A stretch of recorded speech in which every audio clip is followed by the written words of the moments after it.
जिंदाबाद नियाल को स्वागत करुच्ची अक्षय। दर्शक बंधु आज आम एमती एक घटना आणिकी आसीचु जहाँ आपण को निश्चय आश्चर्य कर।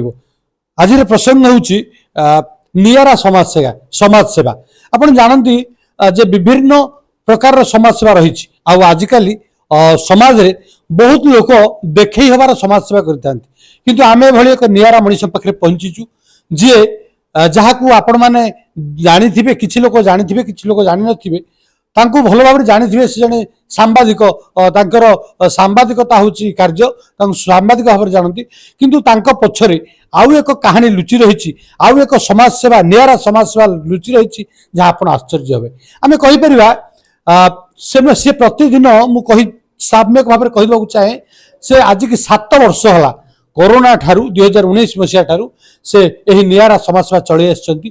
प्रतिदिन 6-7 जन विशेषकर मानसिक जो आम पागल बोली कहू मानसिक विकारग्रस्त व्यक्ति हूँ असहाय हूँ निराश्रय हूँ प्रत्येह 7-6-7 जन को से भोजन जोगई था मध्याह्न भोजन जोगई था पुणी निज घर तैयारी करी आमको टिके खटका लगुले भी यह संपूर्ण सत्य आपण आखिरे न देखले विश्वास करेंगे जेते काम थाऊ खरा वर्षा शीत काकर किछि मानंदी नहीं जेते काम थाऊ सबु काम को पछरे पकई ठीक 1:30 ରୁ 2ଟା भितर घर बैग रे 6-7टी खाद्य पुड़िया धरी निज बाइक रे आसंती घटनास्थल को कौ जगह को ना विभिन्न जगह रही गोटे हूँ ब्लॉक कार्यालय गोटे हूँ मेडिकल गोटे शुभेनेश्वर मंदिर गोटे हाट चाली आउ विभिन्न समय बजार बहु जगह नुआ गाँ क्षेत्रकाई ठाकुराणी पाखे गोटे जगह आम देखिलु जो पागल माने जहाँ को लोके पागल कहती से पागल ए बाबूंकर गाड़ी हॉर्न शुणिले आखपाखे जोड़ते पलि आसती खाद्य पुड़ियाटी नापी यह किसी कम कथा नुह जड़े व्यक्ति 7 वर्ष धरी 6-7 जन को खाद्य जोगाऊँच ए कथा से आम ए महान व्यक्ति पाखे जिंदाबाद नियाली सलाम जनाऊँच।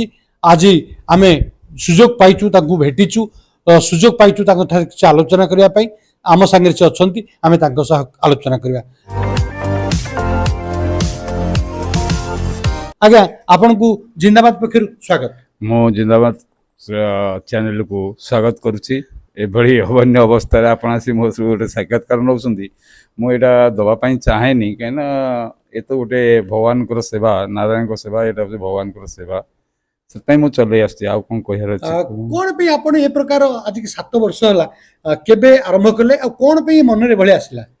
मार्च मास कोरोना समय मुझे एयरफील्ड जन को देखा करने सर फेरला बेलू से दिन भी मंगलवार बोधे होता है मोर मन पड़ुची आस्ते आस्ते माने आम बजार मु गला बेले बजार किसी दुकान पटा सब खोला थिला आउ प्राय सब बंद रही कि भुवनेश्वर जाए पहुँची गला पर्यंत मोर किसी असुविधा है मो भुवनेश्वर प्राय 12टा 12:30 भितर पुणी बाहरी रिटर्न कली बाटर आसला बेलू देखिए पानी भी टोपे मिलला ना कौटी अजगे नाल बंद कर जन चा दुकान टे चाह पीकी पानी पीली प्रबल भी भोक होता है नाल बंधरे आमर गोटे अच्छी बाली जनता देकी आसापी नियाली से नाल बंधरे मुझे पलि आसली जहाँफल मोर कौन से जगह असुविधा है आसी पहुँचला पड़े नुआ गाँ देखिले जे माने दुकान पटा सब बंद माने ये बाहर बाहर पर कौन आम एपटे सब बंद हो गला या भाभी भाभी आसुची बाटर पंडांकर अष्टपहरी होता 15-20 दिन तले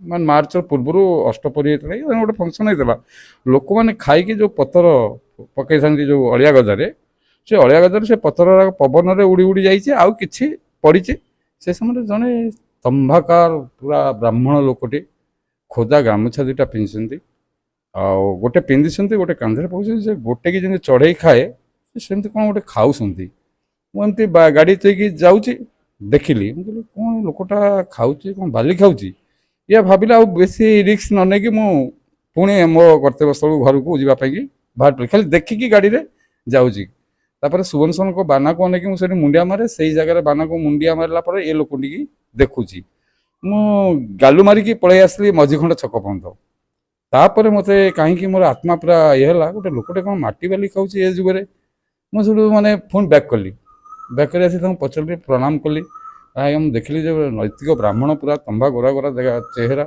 ଖୋଦା ଗାମୁଛାଟେ ପକେଇଛନ୍ତି, ଭଲ ପଇସାଟେ ପିନ୍ଧିଛନ୍ତି। ଆଉ ମୁଁ ତାଙ୍କୁ ପ୍ରଣାମ କଲି। ମୁଁ କହିଲି ବାବା କ'ଣ କରୁଛନ୍ତି? ମୁଁ ବାବା ଯେମିତି ଡାକିଲି ମୋ ଉପରେ ବିଗିଡ଼ି ଗଲେ। କହିଲେ କ'ଣ ବାବା କିଏ? ମୁଁ କ'ଣ ବାବା? ମୁଁ କହିଲି ନାଇଁ ମୋ ବାବା ବୋଲି ମୁଁ ଭାବିଲି।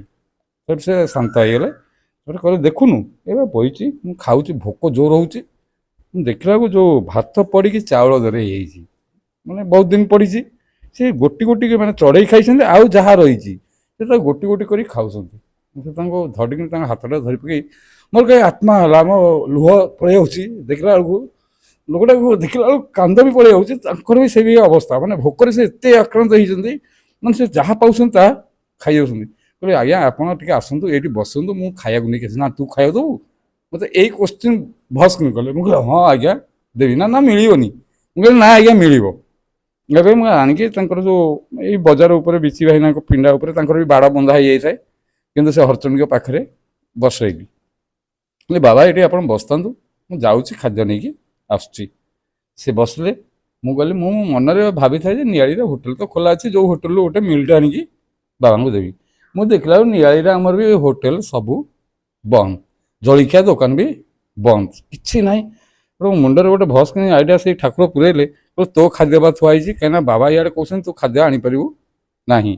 ବଜାର ମାନେ ସେ ଜାଣିଲେ କ'ଣ ହେଲା, କହିଲେ ଖାଦ୍ୟ ତୁ ଆଣିପାରିବୁନି। ତେଣୁ ମୁଁ କହିଲି ମୋର ଚିନ୍ତା ପଶିଗଲା, ମୁଁ ଘରେ ଖାଦ୍ୟ ଅଛି କି ନାହିଁ ଫୋନ୍ କଲି।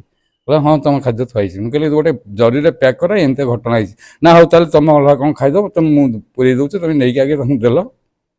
ନା ଆଜ୍ଞା ସେଇଠୁ ନେଇକି ଆସିଲି, ଆସିକି ଦେଲି ବାବାଙ୍କୁ। ବାବା ବହୁ ଆନନ୍ଦରେ ଖାଇଲେ ଏବଂ ପାଣି ମାଗିଲେ। ମୁଁ ଗୋଟେ ଭୁଲ କରିଥିଲି, ପାଣି ବି ସାଙ୍ଗରେ ଆଣିନଥିଲି। ସେ ବାଟରେ ଆଉ କେଉଁଠି ପାଣି ମିଳିଲାନି ଆଜ୍ଞା, କାହିଁକିନା କରୋନା ସମୟ ସମସ୍ତେ ବନ୍ଦ କଲେ ଦେବା ପାଇଁକି। ଯାହାକୁ ମାଗିଲେ ବି ପାଣି, ପଡ଼ିଶା ଘର ସବୁ ଚିହ୍ନା ଘର, ସେ ପାଣି ଦେବାକୁ ମନା କଲେ। ଥିଲା ମୁଁ ପଳେଇ ଆସିଲି ସୁବର୍ଣ୍ଣେଶ୍ୱର ମନ୍ଦିରରୁ ଆସି ପାଣି ବୋତଲଟେ ନେଇକି ଗଲି, ବାବାଙ୍କୁ ଦେଲି। ଦେଇ ସାରିଲା ପରେ ସେଠୁ ସେ ଖାଦ୍ୟ ବସିଲା। ମୁଁ କହିଲି ବାବା ଆଉ 4ଟା ବେଳକୁ ରହିବେ ଯଦି ଚାହା ଜଳଖିଆ ଦେବି। ନା ତୁ ମୋତେ ଆଉ ଦେଖିବୁନି, ଆଉ ମୁଁ ତ ଏଇଠି ରହିବିନି, ପଳେଇବି। ଯଦି ଥିବି ତାହେଲେ 4ଟା ବେଳକୁ ଦେବୁ ଚାହା ଆଉ। ଏହା କହିଲି ମୁଁ ଚାଲିଗଲି। ତାପରେ ମୋ ୱାଇଫ୍କି ଯାଇ କଥା କହିଲି, ସେ କହିଲେ ତୁମେ ଡେଲି ତାହେଲେ ଗୋଟେ ଦେଉନ, ମୁଁ କରିଦେବି। ମୁଁ କହିଲି ତୁମେ କରିପାରିବ? ନା ହଁ। ସେ ତାପର ଦିନ ସବୁ ଦେଖିଲେ 3 ଜଣ, ବଜାରରୁ ସକାଳୁ ଆସେ ଦେଖିଦିଏ 3 ଜଣ। ମୁଁ କହିଲି ଆଜି 3 ଜଣ ବୁଲୁଛନ୍ତି। ସେ ଯାଇଥାଉ, ସେ ମୋ ପାଇଁ ଲକ୍ଷ୍ମୀ ବି। ସିଏ ମାନେ ରୋଷେଇ କରିବାରେ ପୁରା ପ୍ରାଣ, ଘରେ ଯାହା ହେଇଥିବ। ସିଏ ବି ଟିକେ ଆଧ୍ୟାତ୍ମିକ ଚିନ୍ତାଧାରାର ଲୋକ। ଆଉ ସେଇଦିନଠୁ ଆଜି ପର୍ଯ୍ୟନ୍ତ ଚାଲିଛି। ଭଗବାନଙ୍କ ଇଚ୍ଛାରେ କେଉଁଠୁ ଆଉଛି କ'ଣ ହେଉଛି ମୁଁ କିଛି ଜାଣିନି, କିନ୍ତୁ ମୁଁ ଖାଦ୍ୟ ମୋ ଡ୍ୟୁଟି ହେଉଛି, ଭଗବାନ କରିଛନ୍ତି ଯେ ଘରୁ ଆଣିବୁ ବାଣ୍ଟିବୁ।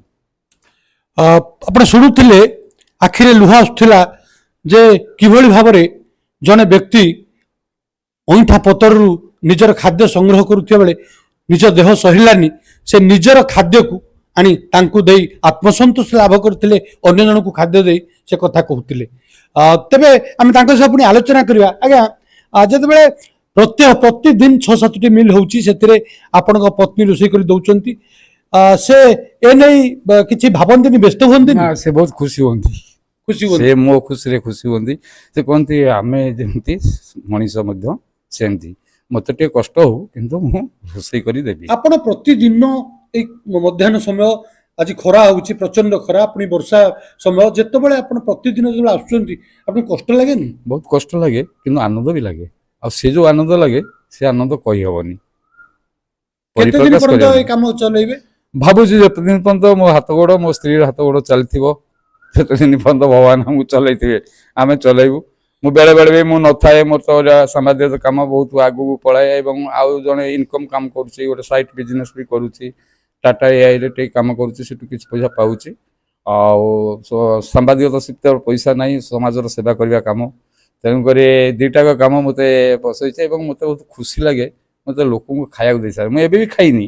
କେତେବେଳେ ଅର୍ଥର ଅଭାବ ଆପଣଙ୍କୁ ନା ମୁଁ ସେଇଟା ଆଜି ପର୍ଯ୍ୟନ୍ତ ଫିଲ୍ କରିନି। ସତ କଥା କହୁଛି, ଚାଉଳ ନଥିବ, ଘରେ କହିଥିବେ ଚାଉଳ ପାଇଁ, ପକେଟରେ ବି ପଇସା ନଥିବ, କୁଆଡୁ କ'ଣ ହେଇଯାଏ, ପୁଣି ଚାଉଳ ଆସି ପହଞ୍ଚିଯାଏ। ଏଇଟା ହେଇଛି ଜୀବନରେ 3-4 ଥର ଭଗବାନ ମୋତେ ପରୀକ୍ଷା କରିଛନ୍ତି। ପରିବା ଘରେ ନଥିବ, ଇଆଡେ ପକେଟରେ ମଧ୍ୟ ପଇସା ନଥିବ, ପ୍ରତିଦିନ 6-7 ମିଲ୍ ଦବାକୁ ପଡିବ। ଯେମିତି ହେଲେ ଆମେ ଖାଉ ନ ଖାଉ, କିନ୍ତୁ ଆମେ ବାହାର ଲୋକଙ୍କୁ ଦେବୁ। ଏମିତି ମୋ ଗାଁରେ ବି ଅଛନ୍ତି ମା ମାନେ, କିଛି ଅସହାୟ ବୁଢ଼ାବୁଢ଼ୀ ବି ଅଛନ୍ତି, ମାନେ ସେମାନଙ୍କୁ ମଧ୍ୟ ଆମେ ଭଲ ଦିନ ମାନେ ଏଇ ଯୋଉ ଆନିଷ ଫାନିଷ ଟିକେ ଖାଇବା ପାଇଁ ସେମାନଙ୍କର ଇଚ୍ଛା ହୁଏ ସେଦିନ ମୁଁ ଆଣିକି ଦିଏ। ଆଉ ଆମ ଘରେ ମାଛ ହଉ ମାଂସ ହଉ ସାଧା ହଉ ଯାହା ବି ହଉ ପାମ୍ପଡ଼ ହଉ ସାଲଟ ହଉ ଯାହା ଯାହା ଆପଣ ଖାଆନ୍ତି ଖାଉ ତାକୁ ସବୁ ଆଗେ ମିଲ୍ ବନ୍ଧା ସରିବ ତାପରେ ଘରେ ଖିଆପିଆ ଏଇଟା ଗୋଟେ ଆରମ୍ଭ କରିବେ। ନୀତିଦିନିଆ କାମ। ନୀତିଦିନିଆ କାମ ଗୋଟେ ଆଜ୍ଞା। ଏଥିରେ ଆପଣ ଆଉ ଆପଣଙ୍କ ପତି ଖୁସି ହୁଅନ୍ତି? ବହୁତ ଖୁସି ହୁଏ ସେ। ଅବଶ୍ୟ ତାକୁ କଷ୍ଟ ଆସେ କାରଣ 3-4ଟା ମିଲ୍ କଲା ବେଳକୁ ମୁଁ ଅନୁଭବ କରେ, କିନ୍ତୁ ସିଏ ବୋଧେ ଖୁସି ଅଛନ୍ତି ଆଉ। ସେ ତ କରିକି ଦଉଛନ୍ତି, ମୁଁ ତ ଆଣିକି ଦଉଛି, ଭଗବାନ ତ ଦଉଛନ୍ତି ଆଉ। ବର୍ତ୍ତମାନର ସମାଜରେ ବହୁତ ବ୍ୟକ୍ତି ସମାଜ ସେବା ନାଁରେ ଠକାମିରେ ବ୍ୟସ୍ତ। ସେଇ କଥାଟା ମୋର ମୁଣ୍ଡରେ ପଶିଥିଲା ଯେତେବେଳେ କରୋନା ପାଇଁକି ବ୍ଲକ ତରଫରୁ ସାଙ୍କସନ କରାଯାଇଥିଲା ଏବଂ ରୋଷେଇ କରି ଲୋକମାନଙ୍କୁ ଏଇ ଅସହାୟ ଲୋକମାନଙ୍କୁ ଖାଇବାକୁ ଦେବା ପାଇଁ କୁହାଯାଇଥିଲା। ମୁଁ ବି ନ୍ୟୁଜ୍ କରିଥିଲି। ତାକୁ ସବୁ ହରିଲୁଟ୍ କରି ଖାଉଥିଲେ, ଲୋକଙ୍କୁ କିଛି ଖାଦ୍ୟ ଦଉନଥିଲେ। ମୁଁ ବି ସେତେବେଳେ ଧରିତ୍ରୀରେ ମାନେ ଗୋଟେ ଭଲ ନ୍ୟୁଜ୍ଟେ କରିଥିଲି। ତାପରେ ମୋର ବହୁତ ରାଗ ଚିଡ଼ିଲା ମାନେ ସେମାନଙ୍କ ଉପରକୁ। ମୁଁ କହିଲେ ସେମାନେ ନ କରନ୍ତୁ, ଆମ କର୍ତ୍ତବ୍ୟ ଆମେ କରିବା। ଏତିକି କରି ମୋର ଯେତିକି ଆଉ ଆଜି ହେଇଛି 4-5ଟା ମିଲ୍ ଆଣିଥିଲି, 5 ଜଣଙ୍କ ଭିତରୁ ଜଣେ ରହିଗଲା। ମୋ ମନଟା ବର୍ତ୍ତମାନ ସେଇଠି ରହୁଛି, କିନ୍ତୁ ମୋ ପାଖରେ ନାହିଁ। ଏମିତି ଆଉ ଆପଣ ଆଜି 5 ଜଣ ପାଇଁ ଆଣିଥିଲେ, କିନ୍ତୁ 5 ଜଣଙ୍କ ପରେ ଆଉ ଜଣେ ରହିଯାଇଛି। ମୋ ମନଟା ସେଥିପାଇଁ ମାନେ ଆଲୁଟ ପାଲୁଟ ହଉଛି। ଆଉ ଏତେ ଲୋକଙ୍କୁ ତ ସମ୍ଭବ ନୁହେଁ, ତଥାପି ଆଉ ଜଣେ ଭାଇ ବି ସାହାଯ୍ୟ କରୁଛନ୍ତି। ମୁଁ ଜାଣୁଛି ଭିତରେ ଭିତରେ ଜଣେ ଲୋକ ବି ଆଣିକି ଦଉଛନ୍ତି। ଏସବୁ କାମ କରିବାଟା ସମସ୍ତଙ୍କୁ ମୁଁ ଆହ୍ୱାନ ଦଉଛି। ପ୍ରତ୍ୟେକ ଗାଁରେ ପ୍ରତ୍ୟେକ ଯୁବ ଗୋଷ୍ଠୀ ମାନେ ବି ତମେ ଖାଇବା ପୂର୍ବରୁ ଟିକେ ଚିନ୍ତା କର ଅନ୍ୟ ଲୋକ କେମିତି ଉପାସ ନ ପଡୁ। ତମ ଗାଁରେ ବି ଗୋଟେ ପାଗଳି ଗୋଟେ ବୁଢ଼ୀଟେ ଗୋଟେ ଅସହାୟ ବୁଢ଼ୀଟେ ଅଛି, ତାଙ୍କର ବି ଇଚ୍ଛା ହଉଥିବ ଟିକେ ଆଇଁଷ ଖାଇବା ପାଇଁ, ଟିକେ ଅମୁକ ଖାଇବା ପାଇଁ, ସମୁକ ଖାଇବା ଆର୍ଥିକ ପରିସ୍ଥିତିରୁ ସେମାନେ ହୁଏତ ଖାଇପାରୁନଥିବେ। ଆପଣମାନେ ଯଦି ଘରେ କରିକି ସେଇ ଜିନିଷ ଟିକେ ସେଇ ଲୋକଟିକି ବା ସେଇ ବୁଢ଼ୀଟିକି ବା ବୁଢ଼ାଟିକୁ ଦେବେ, ଆପଣଙ୍କୁ ଭଗବାନ ବହୁତ ଆଶୀର୍ବାଦ ଦେବେ। ଆପଣ ଯେତେ କଷ୍ଟ ଯାହା ହସୁ ସବୁ ପାରି କରିଦେବେ। ମୁଁ ଏଇଟା ଜାଣେ। ଆଉ ମୁଁ ସମସ୍ତଙ୍କୁ ଆହ୍ୱାନ କରୁଛି ଯେ ଏଇ ଜିନିଷଟା ବି କରନ୍ତୁ। ହେଲେ ଆଉ ଏ ପାଗଳ ମାନେ ଯୋଉ ଭୋକ ଉପାସରେ ବୁଲୁଛନ୍ତି ଆଉ ବୁଲି ପାରିବେନି। ପ୍ରତ୍ୟେକ ଛକ ବଜାରରେ ଯଦି କିଛି କିଛି ଲୋକ ଏଇ କାର୍ଯ୍ୟ କରନ୍ତି ତାହେଲେ ସେମାନଙ୍କର ବି ଗୋଟେ ମଙ୍ଗଳ ହବ। ଏବଂ ଭଗବାନଙ୍କ ସେବା, ନାରାୟଣ ସେବା ଯାହା, ଭଗବାନଙ୍କ ସେବା ସେଇଆ, ମାନେ ପାଗଳମାନଙ୍କ ସେବା ହେଉଛି ତା ସହିତ ସମାନ। ମଣିଷର ସେବା ଭଗବାନଙ୍କର ସେବା, ଏ କଥାକୁ ବୁଝି ନେଇଛନ୍ତି ସାମ୍ବାଦିକ ସୁକାନ୍ତ କୁମାର ସିଂ। ଆଉ ସେ କାହାର କଥାକୁ ଖାତିର କରନ୍ତିନି, କିଏ ତାଙ୍କୁ ପ୍ରଶଂସା କରୁ କିଏ ତାଙ୍କୁ ନିନ୍ଦା କରୁ, ସେ ସେଥିପ୍ରତି ଖାତିର ନ କରି ନିଜର ଗନ୍ତବ୍ୟ ପଥରେ ଆଗେଇ ଚାଲିଛନ୍ତି ଏବଂ ସମାଜକୁ ଏକ ସ୍ୱତନ୍ତ୍ର ବାର୍ତ୍ତା ଦେଉଛନ୍ତି ଯେ ପ୍ରତ୍ୟେକ ଯୁବପିଢ଼ି ଏଥିପ୍ରତି ଆଗ୍ରହ ଆଣନ୍ତୁ। ବିଭିନ୍ନ ଗାଁରେ ଯୋଉ ଅଛନ୍ତି ନିରାଶ୍ରୟ ମାନେ, ଅସହାୟ ମାନେ, ସେମାନଙ୍କୁ ସହଯୋଗ କରନ୍ତୁ। ନିଜର ସ୍ୱ ଅର୍ଜିତ ଧନରୁ କିଛି ସେମାନଙ୍କୁ ବିଶେଷ କିଛି ନାହିଁ, କେବଳ ଖାଦ୍ୟ ଗଣ୍ଡିଏ ଦିଅନ୍ତୁ। କାହିଁକିନା ଖାଦ୍ୟ ବିନା କେହି ଜୀବନ କାହାର ନ ଯାଉ, ବିନା ଖାଦ୍ୟରେ କେହି ଅସୁବିଧା ଭୋକିଲା ନ ରହୁ, ଏହା ତାଙ୍କର ଲକ୍ଷ୍ୟ। ତେବେ ଆମେ କହିପାରିବା ଏଭଳି ଜଣେ ନିଆରା ମଣିଷ ଯିଏ ଆଜିର ଯୁବ ସମାଜ ପାଇଁ ଆଦର୍ଶ ପାଲଟିଛି ଏବଂ ଆଜିର ଯୁବ ସମାଜ ମଧ୍ୟ ଏ ପ୍ରକାର କଥା ଶିଖୁ, ତାଙ୍କ ଆଦର୍ଶରେ ଅନୁପ୍ରାଣିତ ହଉ, ଏହା ହେଉଛି ଆମର ଈଶ୍ୱରଙ୍କ ନିକଟରେ ପ୍ରାର୍ଥନା। ତେବେ ଆମେ ଶେଷରେ ଯୋଉ ସୁକାନ୍ତ କୁମାର ସିଂ ଅଛନ୍ତି ତାଙ୍କୁ ପ୍ରଣାମ କରୁଛୁ ଏବଂ ତାଙ୍କର ଉଜ୍ଜଳ ଭବିଷ୍ୟତ କାମନା କରୁଛୁ ଏବଂ ଏପରି ଭଗବାନ ତାଙ୍କୁ ଆଶୀର୍ବାଦ କରନ୍ତୁ, ଏହି ସେବା ସେ ଆଗକୁ ଜାରି ରଖନ୍ତୁ।